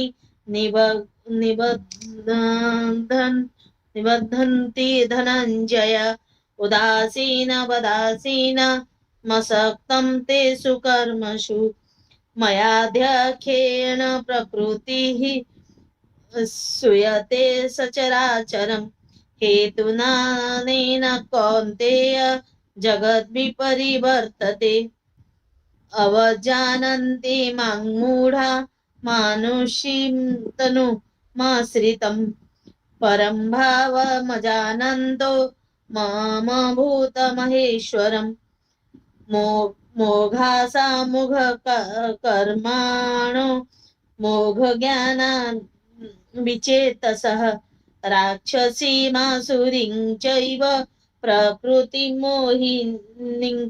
श्रिताः महात्मानस्तु मां पार्थ दैवीं प्रकृतिमाश्रिताः भजन्त्यनन्यमनसो ज्ञात्वा भूतादिमव्ययम् सततं कीर्तयन्तो मां यतन्तश्च दृढव्रताः नमस्यन्तश्च मां भक्त्या नित्ययुक्ता उपासते ज्ञानयज्ञेन चाप्यन्ते यजन्तो मामुपासते एकत्वेन पृथक्त्वेन बहुधा विश्वतो मुखम् अहङ्कर्तुरहं यज्ञः स्वधायमहमौषधम् मन्त्रोऽहममेवाज्यमहमाग्निरहं हुतम् पीतामहस्य जगतो माता धाता पीतामह वेद्यं पवित्रमोङ्कार रुक्साम यजुरेव च गतिर्भर्ता प्रभु साक्षी निवासः शरणं सुहृत् प्रभवः प्रलयः स्थानं निधानं बीजमव्ययम् तपाम्यहमहं वर्षं निगृहीणाम्युत सृजामि च अमृतं चैव मृत्युश्च सदसश्चाहमर्जुन त्रैविद्या मां सोमपायज्ञनिष्ठवास्परस्परन्ते ते पुण्यमासाद्य सुरेन्द्रलोक मश्नं ते तं भुक्त्वा स्वर्गलोकं विशालं क्षीणं पुण्यमत्यं लोकं विशन्ति एवं त्रयधर्ममनो प्रपन्ना गतागतं कामकामलभन्ते अनन्याश्चिन्तयन्तो मम ये जनाः पर्युपासते तेषां त्यागयुक्तानां योगक्षेमं वहाम्यहम् ये च यजन्ते श्रद्धयान्विताः ये यजन्त्य विधिपूर्वकम् अहं हि सर्वज्ञानं भोक्ता च गुरेव च न तु मामभिजानान्ति तत्त्वज्ञातश्च यान्ति देवव्रता देवान् पितॄन् यान्ति पितृव्रता भूतानि यान्ति भूतेज्य यान्ति मद्याजिनमिमान् पत्रं पुष्पं फलं तोयं यो वेत्य प्रपश्यति मदहं भक्तृपहृतमश्नामि प्रयतात्मनः यत् करोसि यदस्नासि यजुहोसि तदासि यत् तपस्यसि कौन्तेय तत्कुरुष्व परार्पणम् शुभाशुभफलैरेव मोक्षसे कर्मबन्धने सन्न्यासयोगयुक्तात्मा विमुक्तमोक्षयसि समोहं सर्वभूतेषु न मदो द्वेष्योऽस्ति न प्रियः ये भजन्ति मां भक्त्या मयि तेषु चाप्यहम् अपि सुदुराचारो भजते मामन्यभाक् साधुरेव समन्तव्यः सम्यक् व्यवसितो हि सः क्षिप्रं भवति धर्मात्मा सस्वच्छान्तिं निगच्छति कौन्तेय प्रतिजाति जानीहि न मे भक्तः प्रणश्यति मां ये पापयोनिषु पापयोनयः स्त्रियो वैश्यास्तथा शूद्रास्ते गतिं किं पुनर्ब्राह्मणाः पुण्या भक्ता राजश्रेयस्तथा अनित्यमसुखं लोकं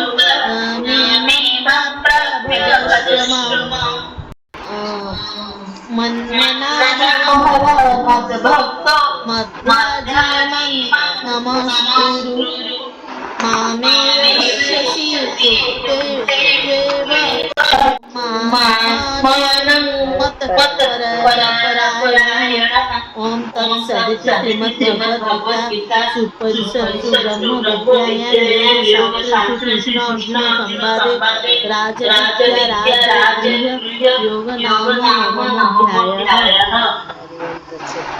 हरिओम तत्सत हरिओम तत्सत। थैंक यू भाभी। अभी 10वां अध्याय कौन पढ़ेगा? मैं पढ़ लूँ ना? यस मैम, राजनी मैम श्योर। अथ दशमोऽध्याय विभूति योग। श्री जय कृष्ण। श्री भगवान उवाच भूय एव महाबाहो शृणु मे परमं वच यत्तेऽहं प्रीयमाणाय वक्ष्यामि हितकाम्यया।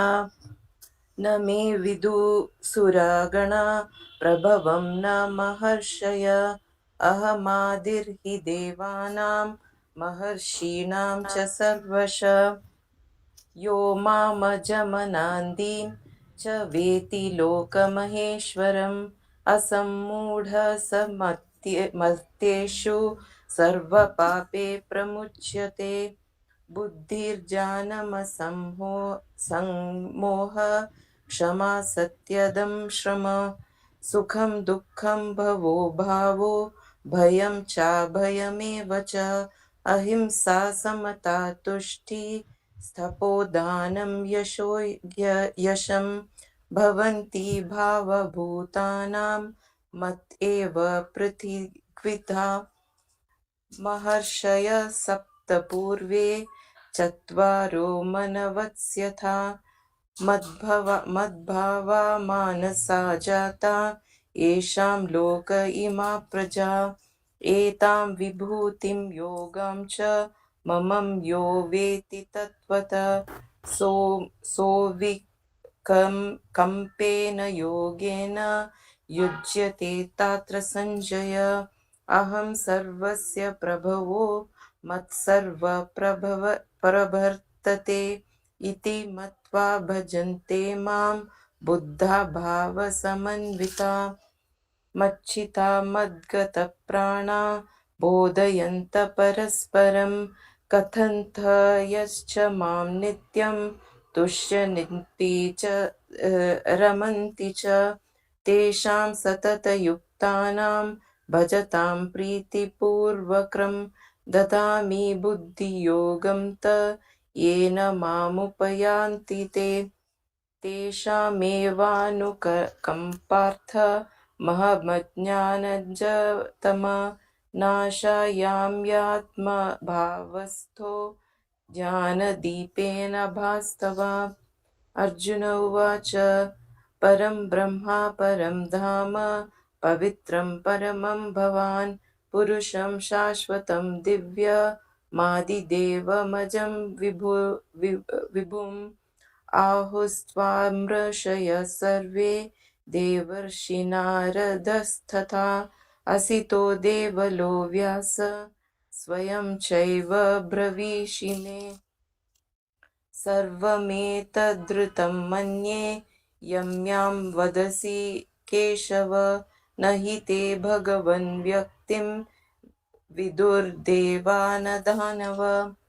स्वयमेवात्मनात्मानं वेत्थ त्वं पुरुषोत्तमं भूतभावनभूतेश देवदेव जगत्पते वक्तुर्मर्हस्य शेषेण दिव्यहात्मविभूतया याभिर्विभूतिभिर्लोका निमांस्त्वव्याप्य तिष्ठसि कथं विद्यामहं योगी स्त्वा सदा परिचिन्त्ययन् केषु केषु च भावेषु चिन्त्योऽसि भगवन्मया विस्तरेणात्मनो योगं विभूति च जनार्दन भूय कथय तृप्तिः शृण्वतो नास्ति मे मृतम् श्री भगवान् उवाच हन्त ते कथयिष्यामि दिव्या ह्यामतिथ्मविभूतया प्राधान्यन्त कुरु श्रेष्ठ नास्त्यन्तो विस्तरस्य मे अहमात्मा गुडाकेश सर्वभूताशयस्तथ अहमादिश्च मध्यश्च भूतानामन्त एव च आदित्यनामयहं विष्णु ज्योतिर्दिश्यारविरंशुमान् मरीचिर्मरुतामस्मि नक्षत्राणमहिं शशि वेदानां सामवेदोऽस्मि देवानामस्मि वासव इन्द्रियाणां मनस्यास्मि भूतानामस्मि चेतना रुद्राणां शुंकरश्चास्मि वितेशो यक्षरक्षसां वसूनां पावकश्चास्मि मेरुः शिखरिणमहं पुरोधसां च मुख्यं मां विद्धि पार्थ बृहस्पतिं सेनानीनामहं स्कन्धः सरसामस्मि सागर महर्षीणां मृगुरहं गिरामस्येकमक्षरं यज्ञानां जपयज्ञोऽस्मि स्थावराणां हिमालय अश्वत्थ सर्ववृक्षाणां देवर्षीणां च नारद गन्धर्वाणां चित्ररथ सिद्धानां कपिलो मुनि उच्चैश्रवसमश्वानां विद्धि माममृतोद्भवम् ऐरावतं गजेन्द्राणां नराणां च नराधिपम् आयुधानामहं वज्रं धेनूनामस्मि कामधुक् प्रजनश्चास्मि कन्धर्प सर्पाणमस्मि वासुकीम् अनन्तश्चास्मि नागानां वरुणो यादसामहं पितॄणामर्ष्यमा चास्मि यमस्य संयमतामहं प्रह्लादश्चास्मि दैत्यानां कालं कलयतामहं मृगाणां च मृगेन्द्रोऽह वैनतेश्च पक्षिणां पवनं पवतामस्मि रामशस्त्रभृतामहं क्षणानां मकरश्चास्मि श्रोतसामस्मि जाह्नवी सर्गाणमादिरन्तश्च मध्यं चैवाहमार्जुन अध्यात्मविद्याविद्यानां वादः प्रवदतात्महम् अक्षराणमहाकारोऽस्मि द्वन्द्वसामसिकस्य च अहमेवाशय कालो धातायं विश्वतो मुख मृत्युः सर्वहरश्चाह मुद्भवश्च भविष्यतां कीर्तिश्रीर्वार्क च नारीणां स्मृति मेघाधृति क्षमा बृहत्साम तथा साम्नां गायत्री छन्दसामहं मासानां मार्गशीर्षोः मृतूनां कुसुमाकर घूतं झलत् यत्तामस्मि तेजस्तेजस्विनामहं जयोऽस्मि व्यवसायोऽस्मि सत्वं सत्वतामहं ऋषीणां वासुदेवोऽस्मि पाण्डवानां धनत्रय मुनीनामप्यहं वास्मं कवीनामुषणा कवि दण्डो दमयतामस्मि नीतिरस्मि जगीषणतां मौनं चैवास्मि गुहानां ज्ञानं ज्ञानवतामहं यच्चापि सर्वभूतानां बीजं तदहमर्जुन न तदस्थि विनायस्थ्या मन्मा भूतं चराचरं नान्त्योऽस्ति मम दिव्यानां विभूतीनां परं तपम् एष तु ह्येषतः प्रोक्तो विभूतेर्विस्तरो मया यद्धद्विभूतिमस्त्वन्त श्रीमदूर्जितमेव वा तत्देवावगच्छत्वं मम तेजोषसद्भवम् अथवा बहुनैतैव नैतिकीं ज्ञातेन तवार्जुन विष्टभ्याहमिदं कृत्स्न मेकाशेन स्थितो जगत्। ओम तत्सत् इति श्रीमद्भगवद्गीता सुपनिषत्सु ब्रह्म विद्यानां योगशास्त्रे श्रीकृष्णार्जुन संवादे विभूतियोगो नाम दशमोऽध्यायः। हरे तत्सत्। Thank you ma'am, thank you. 11वां अध्याय कौन पढ़ेगा? सरोज भाभी आप पढ़ेंगे 11वां अध्याय?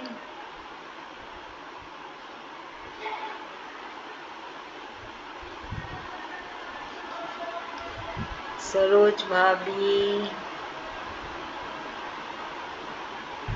कीर्तना ma'am? Yes, ma'am, I will read. हाँ, लिटिल फास्ट। हाँ, Okay. मदनुग्रहाय परमं गुह्यमध्यात्मसंहितं यत्त्वयुक्तं वचस्ते नामोऽयं विगतो मम भवाप्ययौ हि भूतानां श्रुतौ विस्तरशो मया तत्त्वतः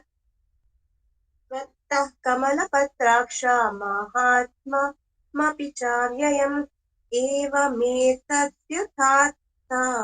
त्वमात्मानं परमेश्वर द्रष्टुमिच्छामि ते रूपम् ऐश्वरं पुरुषोत्तम मन्यसे यदि तच्चक्यं मया द्रष्टुमिति प्रभो योगेश्वर ततो मे त्वं दर्शयात्मानमव्ययम् पश्य मे पार्थरूपाणि शतशोथसहस्रशः नानाविधानि दिव्यानि नानावर्णाकृतीनि च पश्यादित्यान् वसून् रुद्रान् अश्विनौ मरुतस्तथा बहून्यदृष्टपूर्वाणि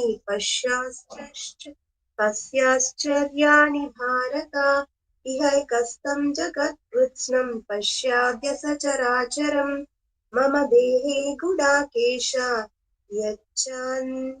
यच्चान्यद्रष्टुमिच्छसि न तु मां शक्यसे द्रष्टुमनेनैव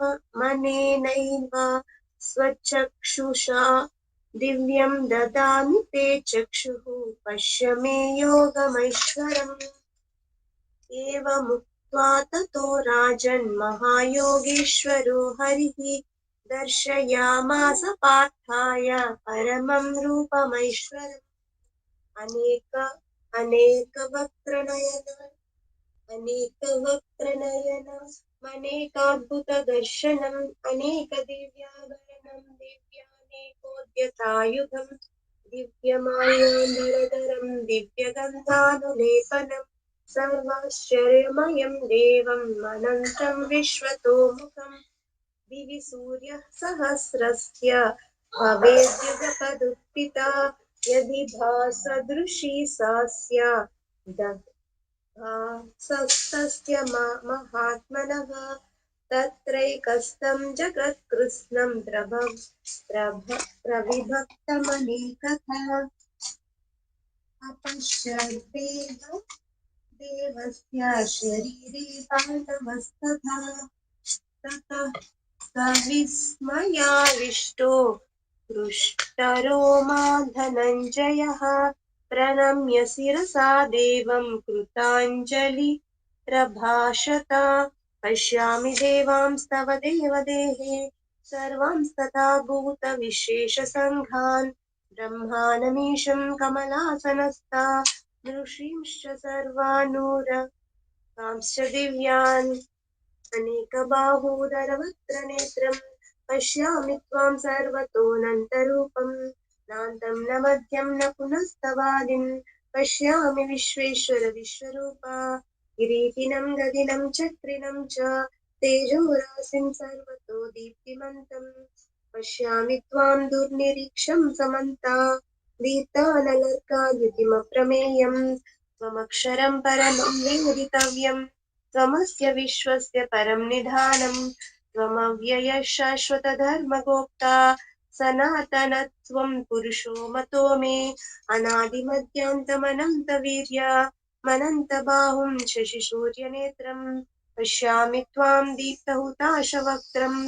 स्वतेजसा विश्वमिदं तपन्तम् द्यावा पृथिव्योरिदमन्तरं हि व्याप्तं त्वयैकेन दिशश्च सर्वाः दृष्ट्वाद्भुतं रूपमुग्रं तवेदं लोकत्रयं प्रव्यथितं महात्मन् अमीहि त्वां सुरसङ्घा विशन्ति केचिद्भीताः प्राञ्जलयो गृह्णन्ति स्वस्तीत्युक्त्वा महर्षि सिद्धसङ्गाः स्तुवन्ति त्वां स्तुतिभिः पुष्कलाभिः रुद्रादित्या वसवो ये च साध्या विश्वेश्विनौ मरुत श्चोष्मपाशा गन्धर्वयक्षासुरसिद्धसङ्गा वीक्षन्ते त्वां विस्मिताश्चैव सर्वे रूपं महत्ते बहुवक्त्रनेत्रं महाबाहो बहुरूपादं बहूदरं बहुदंष्ट्राकरालं दृष्ट्वा लोकाः प्रव्यथितास्तथाहम्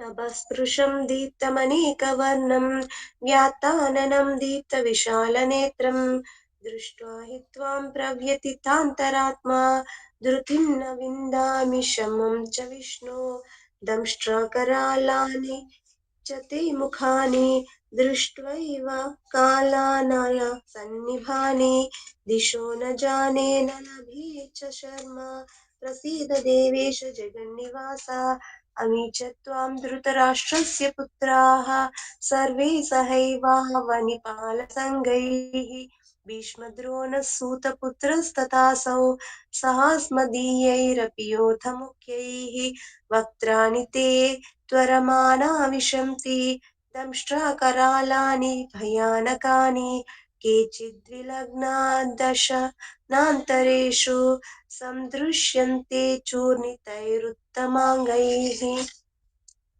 यथा नदीनां बहवोऽम्बुवेगा समुद्रमेवाभिमुखा द्रवन्ति तथा तवामि नरलोकवीरा विशन्ति वक्त्राण्यभिविज्वलन्ति यथा प्रदीप्तं ज्वलनं पतङ्गा विशन्ति नाशाय समृद्धवेगाः तथैव नाशाय विशन्ति लोका स्तवानि वक्त्राणि समृद्धवेगाः लेलिह्यस्ते ग्रसमानः समन्ता लोकान् समग्रान् वदनैर्ज्वलब्धिः तेजोभिरापूर्य जगत्समग्रं भासन्तवोग्रा प्रतपन्ति विष्णो आख्याहि मे को भवानुग्ररूपो नमोऽस्तु ते देववर प्रसीद विज्ञातुमिच्छामि भवान्तमाद्यं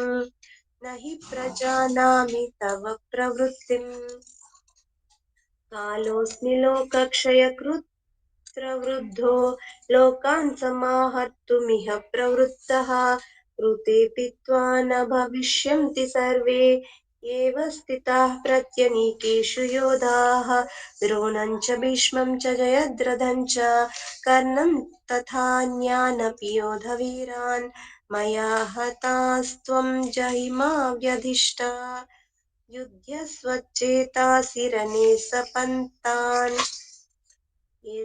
एतत् श्रुत्वा वचनं केशवस्य कृताञ्जलिर्वेपमानः किरीटी नमस्कृत्वा भूय एवाह कृष्णं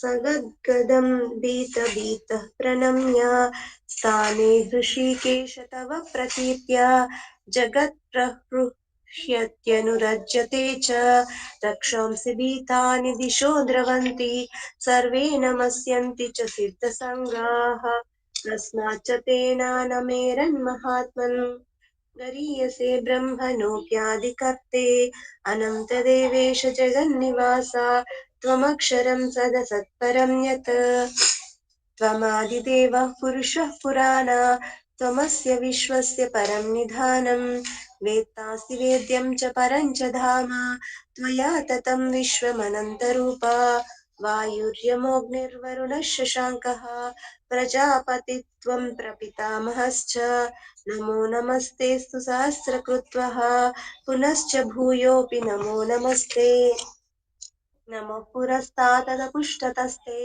नमोऽस्तु ते सर्वत एव सर्व अनन्तवीर्यामितविक्रमत्वं सर्वं समाप्नोषि ततोऽसि सर्वः सखेति मत्वा प्रसभं यदुक्तं हे कृष्ण हे यादव हे सखेति अजानता महिमानं तवेदं मया प्रमादात् प्रणयेन वापि यच्चापहासात्तमसत्कृतोऽसि विहारशय्यासनभोजनेषु एकोऽथवाप्यच्युत तत्समक्षं तत्क्षामये त्वामहमप्रमेयम् पितासि लोकस्य चराचरस्य त्वमस्य पूज्यश्च गुरुर्गरीयान् न त्वत्समोऽस्त्यप्यधिकः कुतोऽन्यो लोकक्षयेऽप्यप्रतिमप्रभाव तस्मात् प्रणम्य प्रणिधाय कायं प्रसादये त्वामहमीशमेड्यम् पितेव पुत्रस्य सखेव सख्युः प्रियः प्रियायार्हसि देव सोढुम्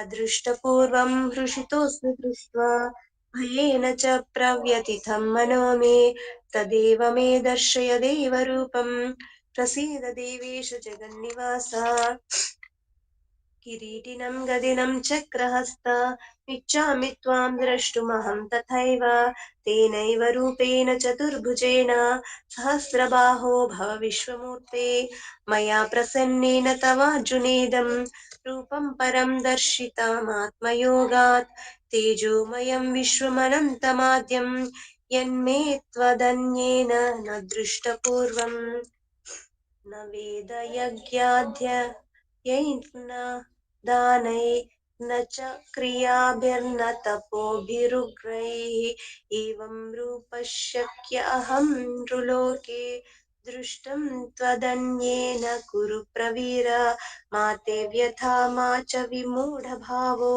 दृष्ट्वा रूपं घोरमीदृक्ष्ममेदम् व्यपेतभिप्रीतमानः पुनस्त्वं तदेव मे रूपमिदं प्रपश्य इत्यार्जुनं वासुदेवस्तथोक्त्वा स्वकं रूपं दर्शयामास भूयः आश्वासयामास च भीतमेनं भूत्वा पुनः साम्यवपुर्महात्मा दृष्ट्वेदं मानुषं रूपं तव सौम्यं जनार्दन इदानीमस्मि संवृत्तः सचेताः प्रकृतिं गतः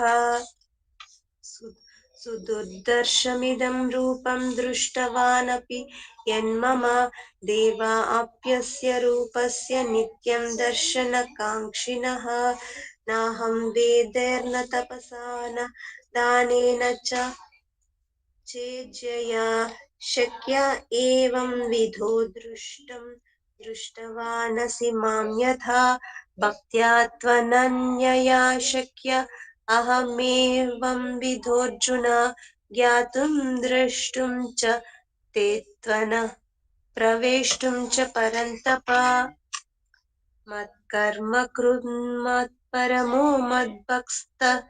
मद्भक्त सगवर्जितः निर्वैरः सर्वभूतेषु यः सः मामेति पाण्डव। ओम तत्सदिति श्रीमद्भगवद्गीतासु उपनिषत्सु ब्रह्मविद्यायां योगशास्त्रे श्रीकृष्णार्जुन संवादे विश्वरूपदर्शनयोगो नाम एकादशोऽध्यायः। हरि ओम तत्सत् हरि ओम तत्सत् हरि ओम तत्सत्। Thank you, ma'am. Khushi, Yes, ma'am. on your camera, please.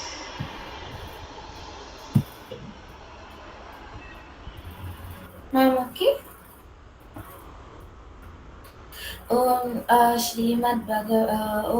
Shri Krishna परब्रह्मणे नमः। श्रीमद्भगवद्गीता अथ द्वादशोऽध्यायः भक्तियोगः। अर्जुन उवाच एवं सततयुक्ताये भक्तास्त्वां पर्युपासते ये चाप्यक्षरमव्यक्तं तेषां के योगवित्तमः। श्रीभगवानुवाच मय्या विश्यमनो ये मां नित्ययुक्त उपासते श्रद्धया परयोपेताः ते मे युक्ततमा मताः। ये त्वक्षरनिर्देश्य अव्यक्तं पर्युपासते सर्वत्र गमचिन्त्यं च कूटस्थमचलं ध्रुवं सन्नियम्येन्द्रियग्रामं सर्वत्र समबुद्धयः ते प्राप्नुवन्ति मामेव सर्वभूतहिते रताः क्लेशोऽधिकतरस्तेषाम् अव्यक्तासक्तचेतसाम् अव्यक्ता हि गतिर्दुःखम् देहवद्विहवाप्यते ये तु सर्वाणि कर्माणि मयि सन्न्यस्य मत्परः अनन्येनैव योगेन मां ध्यायन्त उपासते तेषामहसमुद्धर्ता मृत्युसंसारसागरात् भवामि न चिरपात मय्यावेशितचेतसां मय्येव मन आद्यस्त्वा मयि बुद्धिं निवेशय निवशिष्यसि मय्येव अत ऊर्ध्वं न संशयः अत चित्तं समादातुं न शक्नोषि मयि स्थिरम् अभ्यासयोगेन ततो मामिच्छाप्तुं धनञ्जय समर्थोऽसि मत्कर्म परमो भवत् मदर्थमपि कर्माणि कुर्वन् सिद्धिमवाप्स्यसि अथैतदप्यशक्तोऽसि कर्तुं मद्योगमाश्रितः सर्वकर्मफलत्यागं ततः कुरु यतात्मवान् श्रेयो हि ज्ञानमभ्यास्तं ज्ञानध्यानं विशिष्टये ध्यानकर्मफलत्यागः त्यागाच्छान्तिनतरम् अद्वेष्टा सर्वभूतानि मैत्रः करुण एव च निर्ममो निरहङ्कारः समदुःखसुखक्षमी सन्तुष्टः सततं योगी यतात्मा दृढनिश्चयः मय्यार्पितमनो बुद्धिः यो मद्भक्तः समे प्रियः अस्मान्नो द्विजते लोको लोकान्नो द्विजते च यः हर्षमर्षभयोद्वेगैः मुक्तो यः स च मे प्रियः अनपेक्षः शुचिदर्शकः उदासीनो गतव्यतः सर्वरम्भपरित्यागी यो मद्भक्तः स मे प्रियः यो न हृष्यति न द्वेष्टि न शोचति न काङ्क्षति शुभपरित्यागी भक्तिमान् यः स मे प्रियः समश्रद्धौ न मित्रे च तथा मानपमानयोः शीतोष्णा सुखदुःखेषु समः सङ्गवर्जितः तुल्यानिन्दस्तु मौर्मी तुष्टो येन केनचित् अनिकेतः स्थिरमतिः भक्तिमान् मे प्रियो नरः ये तु धर्म्यामृतमद्दिं यथोक्तिं पर्युपासते श्रद्धदाना मत्परमाः भक्तास्तेऽतीव मे प्रियः ॐ तत्सदिति इति श्रीमद्भगवद्गीतासूपनिषत्सु ब्रह्मविद्यायां योगशास्त्रे श्रीकृष्णार्जुनसंवादे भक्तियोगो नाम द्वादशोऽध्यायः। Thank you so much. Raksha aunty, आप 13वां अध्याय पढ़ेंगे? Ma'am can I leave the meeting? या bye, thank you so much. Raksha aunty, Saroj भाभी, 13वां अध्याय। हाँ जरा पढ़ रहे।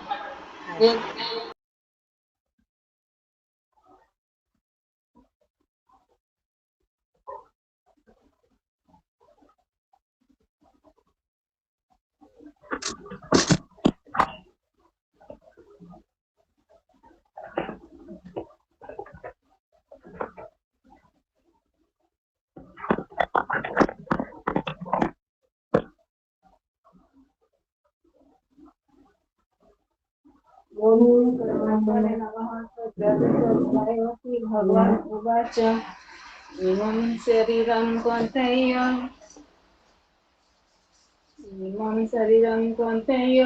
क्षेत्रमित्यभिधीयते एतद्यो वेति ते तं प्राहुः क्षेत्रज्ञ इति तद्विधिः क्षेत्रज्ञं चापि मां विद्धि सर्वक्षेत्रसु भारत।